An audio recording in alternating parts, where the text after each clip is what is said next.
Vamos falar sobre o Êxodo. E olha, essa não é só uma história fundamental para uma fé, não. É um dos maiores quebra-cabeças da antiguidade. Uma narrativa épica que, quando a gente coloca lado a lado com a história, deixa uma pergunta bem desconcertante. A gente conhece a base, né? Um povo estrangeiro, os hebreus, crescendo tanto em número que, de repente, viram uma ameaça aos olhos do faraó. E o resultado, 400 anos de trabalho forçado debaixo do sol do império mais poderoso daquela época. E aí vem o clímax, uma libertação que desafia qualquer lógica. Pragas que simplesmente devastam uma nação, um mar que se abre no meio para dar passagem e o exército mais temido do mundo antigo sendo engolido pelas águas. É, sem dúvida, a maior história de redenção que existe, onde o impossível de fato acontece. E é exatamente aqui que o mistério começa de verdade. Pensa bem, se um evento desse tamanho realmente aconteceu, abalando as estruturas da maior superpotência da época, por que a história oficial do Egito não fala absolutamente nada sobre isso? Nenhum hieróglifo, nenhum papiro, nada. Esse silêncio todo nos leva direto para a primeira grande questão, que é conhecida como o argumento do silêncio.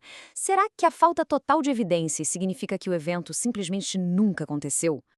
Bom, para muitos céticos, a resposta é bem óbvia.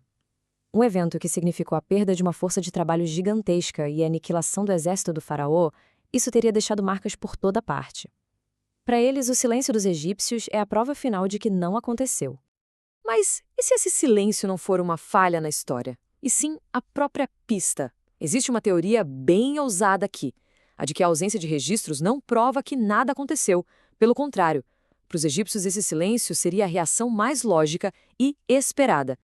Para a gente entender essa ideia, precisamos dar um mergulho em como os egípcios antigos registravam, ou, mais importante, não registravam a própria história.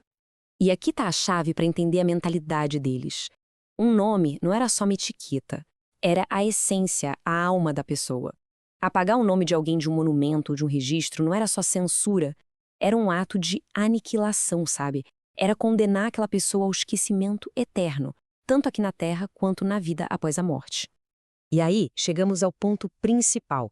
Se apagar inimigos e derrotas já era uma prática comum para eles, o que seria mais humilhante do que uma derrota catastrófica para o Deus de um bando de escravos? Sério, quem em sã consciência ia registrar uma vergonha dessas para a posteridade? Ninguém. E olha, isso não é só teoria, viu? A história egípcia tá cheia desses fantasmas. Faraós que a gente só conhece hoje por causa de um único selinho encontrado por acaso.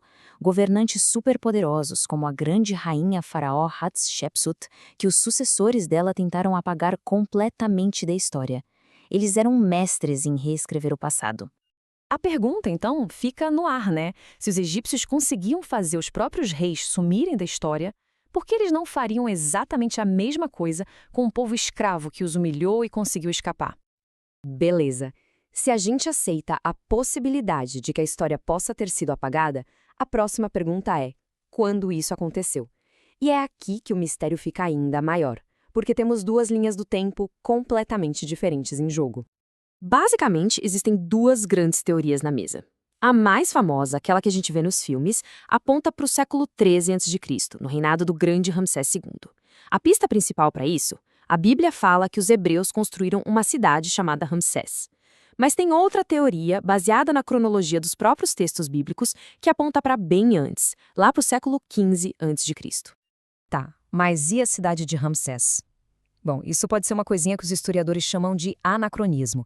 Imagina o escriba, séculos depois, atualizando o nome antigo de um lugar para um nome que as pessoas da época dele conheciam para todo mundo entender do que ele estava falando. É tipo a gente dizer que Cabral descobriu o Brasil, usando um nome que só ia existir muito tempo depois.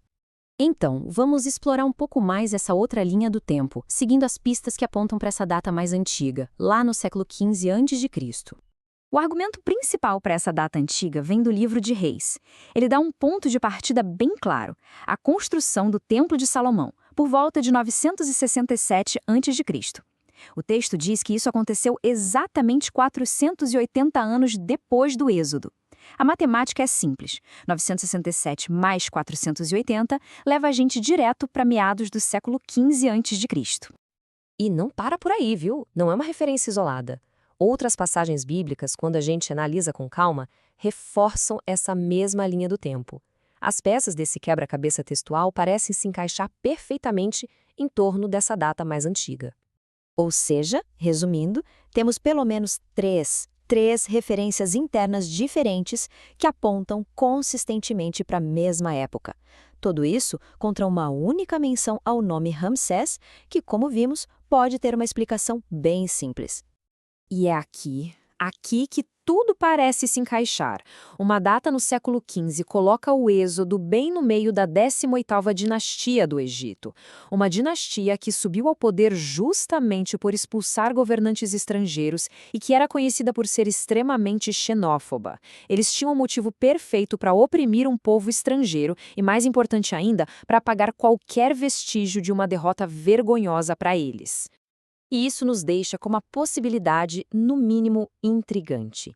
E se a razão pela qual a gente não encontra o Êxodo nos registros não for porque a história é falsa, mas porque estávamos procurando no lugar errado o tempo todo? Talvez ela esteja escondida não naquilo que os egípcios escreveram, mas precisamente naquilo que eles se esforçaram tanto para apagar. A maior história de fuga pode estar oculta justamente no silêncio da dinastia mais famosa por fazer a história desaparecer.